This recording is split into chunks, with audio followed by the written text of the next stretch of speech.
Oh, the Atlantis is a gigantic exhibit. Plan to spend like at least an hour and a half in here. They got the cool thing, that's what they were transported into the launch sites. And right up there's the RV. We did the simulator. What do you think about the simulators? We couldn't film, obviously. You have to put everything in lockers. I feel fat after that. Your face was like, whoa. Because it shakes, and everything shakes. Like your ear shakes. I know. Like your eyeball. I felt like my makeup was being pulled off my face. That's how much I was shaking. It's just like you tilt back and it's yeah. That's cool. Phenomena. Phenomena. Phenomena.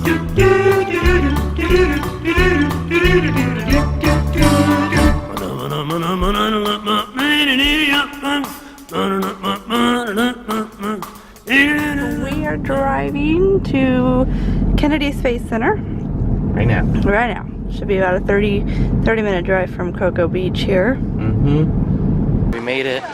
So there's the little NASA globe thing. And the Kennedy Wall, I guess is what it is. So the rocket garden. This is really awesome. Okay, go get in there. No. Go sit in there. And I'll join you. Oh no, that looks like really crowded in there. No? I think that's how you have to get in. Oh yeah. Oh yeah. Oh yeah. There we go. I don't think this is right. You don't think it's right? I don't know, maybe. Hi!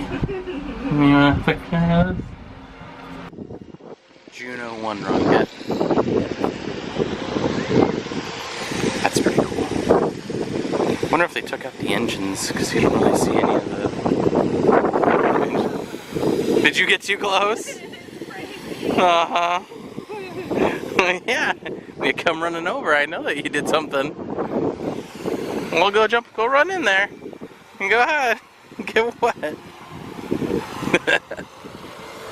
Yeah, that's the fuel. The orange is the fuel cell, and then the two rockets on either side are the actual rockets.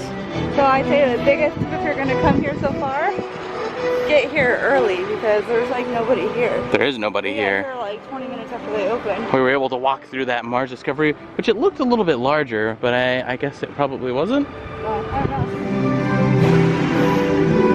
Is this Epcot music? It kind of feels like it. It does. Hey look, there's the guy we just saw. Sign back there, Energy of the Future, said all of these solar arrays that you see on top of the buildings, and then there's a solar farm that we passed way back that way. They use pretty much all of that to power it.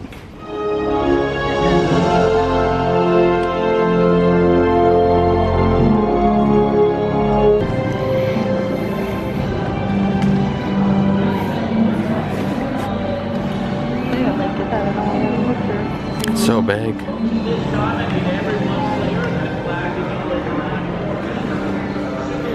See those arms? They're made in Canada. That's pretty awesome. So this is the Hubble telescope. That is huge. Oh. That's a big ship. Are you taking pictures on this? He said that he's gonna go down the slide. This is, I have to see this. Never.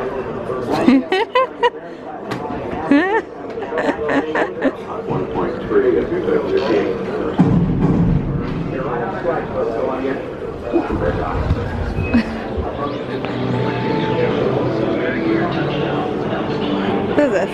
You have to kick 2H2. So find two. More. Back up. See.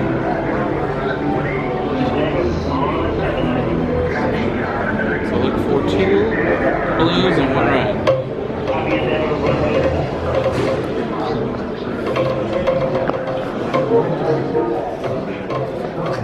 Down below it.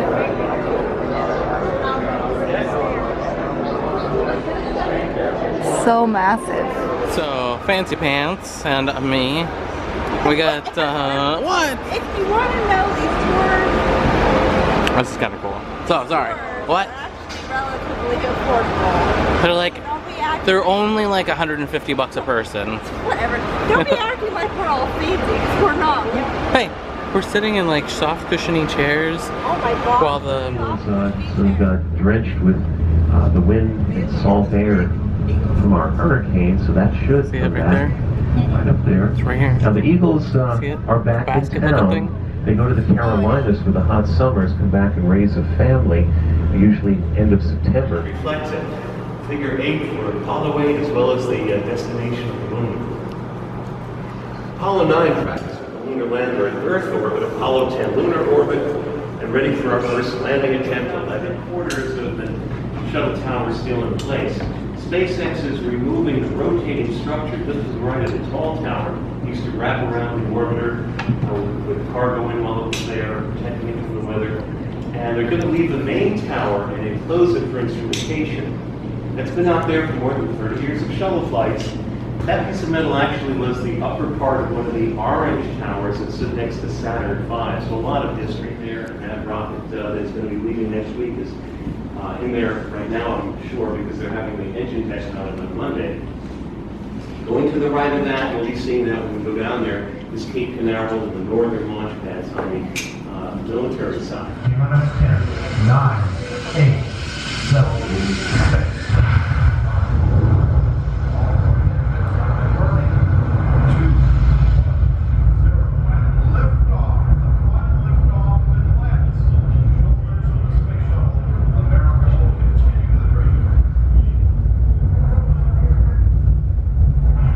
Start growing if it got wet.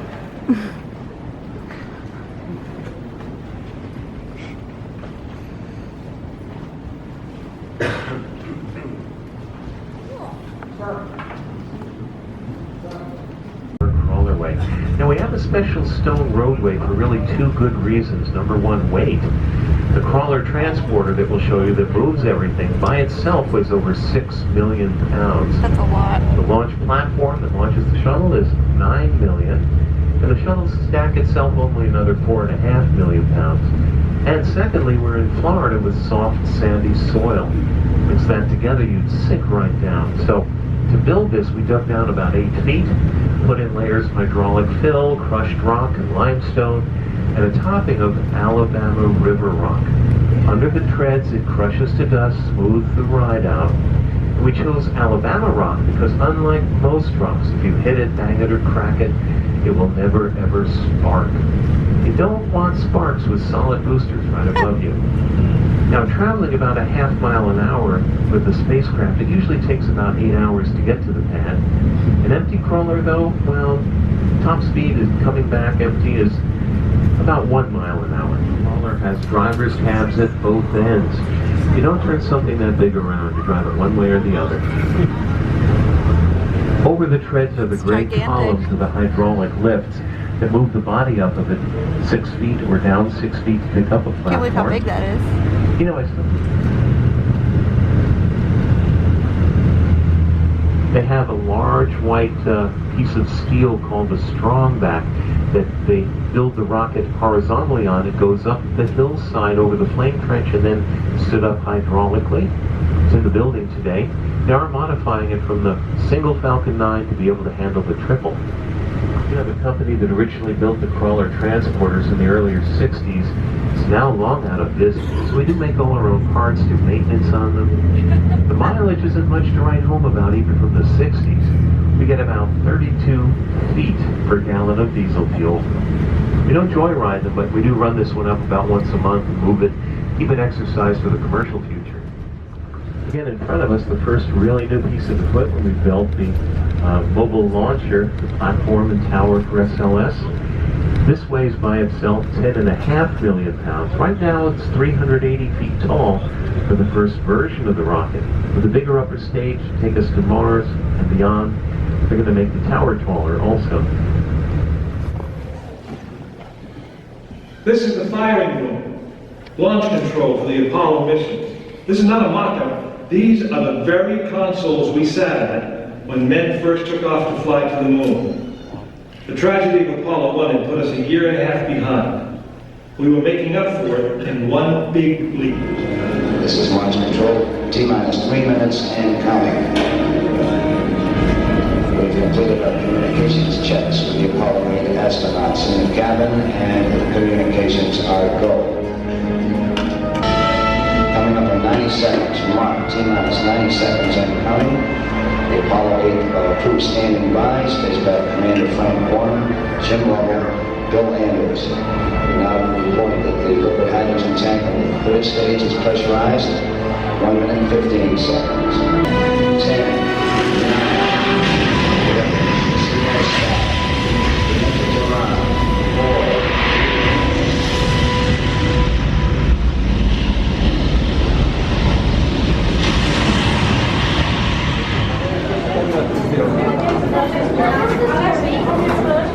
Oh my gosh.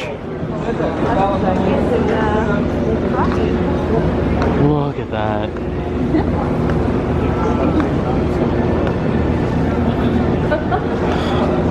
It is absolutely massive. So what's inside? Here's one of the capsules and everybody's all lined up. Right at the nose end. That's really, really big.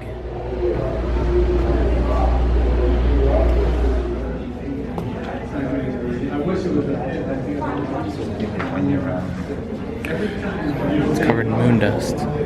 See that?